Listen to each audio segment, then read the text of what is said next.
নমস্কার বন্ধুরা, আমার চ্যানেলে সকলকে স্বাগত জানাই। বন্ধুরা, বিট ভাজার রেসিপি তো সবাই খেয়েছো, কিন্তু এইরকম বিট দিয়ে তরকারি একবার খেয়ে দেখো, মুখে লেগে থাকার মতন স্বাদ। তো কিভাবে রেসিপিটা আমি বানাই, ভিডিওটা দেখতে থাকো, স্কিপ না করে। অবশ্যই ভালো লাগবে, একবার ট্রাই তো করতেই হবে। আর এই রান্নায় একটা সিক্রেট মশলা আমি ইউজ করব, যেটা তোমাদের সকলেরই জানা। সেটা দিলে রান্নার টেস্ট 4 বেড়ে যাবে। তো চলো কথা না বাড়িয়ে সরাসরি রেসিপিতে চলে যাই। বন্ধুরা, তরকারির জন্য আমি এখানে আলু, বিট আর গাজরকে ছোটো ছোটো চৌকো চৌকো করে কেটে নিয়েছি। দেখো, পুরোটাই সব চৌকো চৌকো করে কেটে ধুয়ে ফ্রেশ করে রেখেছি। এখানে নিয়েছি পেঁয়াজকেও এরকম চৌকো চৌকো করে কুচি করে নিয়েছি।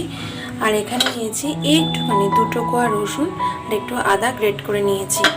আর এখানে নিয়েছি বাদাম, কিন্তু বাদামটাকে আমি একটু নোড়া দিয়ে পিষে নিয়েছি। তো এবার কড়াই বসিয়ে দিলাম, কড়াইতে দিয়ে দিচ্ছি সাদা তেল। তেল দিয়ে আমি বাদামটাকে আগে ভেজে তুলে নেব। তেল আমার গরম হয়ে গেছে, আমি ওই গ্রেট করা বাদামগুলোকে দিয়ে দিলাম, যেগুলোকে আমি একটু নোড়া দিয়ে পিষে রেখেছিলাম। হালকা ভেজে এই বাদামগুলোকে তুলে নেব।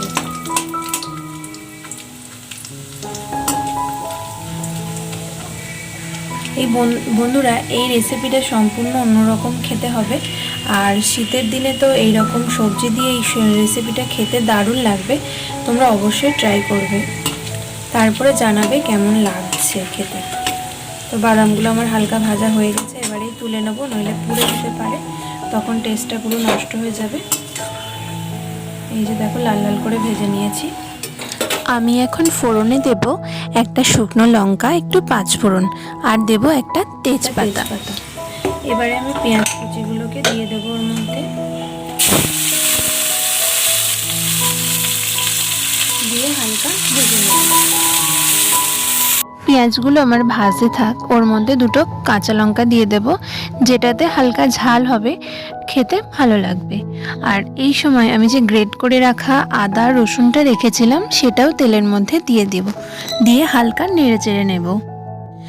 পেঁয়াজ রসুনের কাঁচা গন্ধটা যখন ছেড়ে যাবে, তখন আমি সবজিগুলো সব দিয়ে দেব।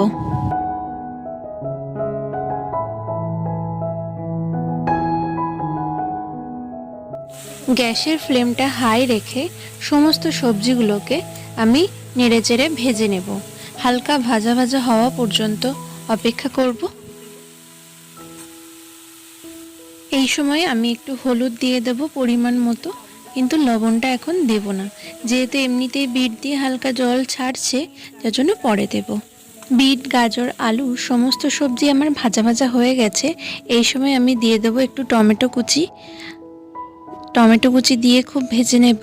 আর আমি কিন্তু এখনও লবণ ব্যবহার করিনি। এইবারে বন্ধুরা, আমি লবণটা দিয়ে দিলাম স্বাদ অনুযায়ী। আর আমি ধনেপাতা কুচি করে রেখেছিলাম, অর্ধেকটা দেব আর অর্ধেকটা নামানোর আগে দেব। দিয়ে আমি নেড়েচেড়ে মিশিয়ে নেব। আর একটা সিক্রেট মশলা আমি এই সময় ইউজ করব, সেটা হচ্ছে আলুর দমের মশলা। তো এই দেখো, আলুর দমের এই মশলাটা খুব সামান্য পরিমাণে আমি দেব। আর এই মশলাটা দেওয়াতে তরকারির টেস্ট 4 গুণ বেড়ে যাবে। তো দিয়ে আমি খুব ভালো করে মিশিয়ে নেব। এই সময় আমি খুব সামান্য পরিমাণে একটু জল দেব, সেটা না দিলেও হয়, তবে একটুখানি দিলাম সমস্ত সবজি সেদ্ধ হওয়ার জন্য। 10 মিনিট পর ফিরে আসছি। 10 মিনিট পর ঢাকা খুললাম, আমার সমস্ত সবজি একদম সেদ্ধ হয়ে গেছে। আর এই পর্যায়ে আমি সামান্য পরিমাণে একটু চিনি দেব, টেস্ট অনুযায়ী যতটুকু দরকার।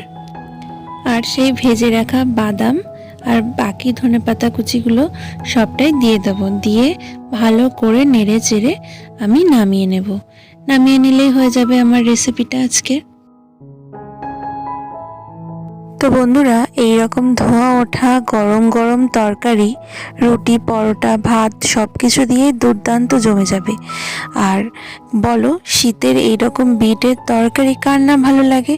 আর এই রেসিপিটা একবার হলেও বাড়িতে ট্রাই করতেই হবে।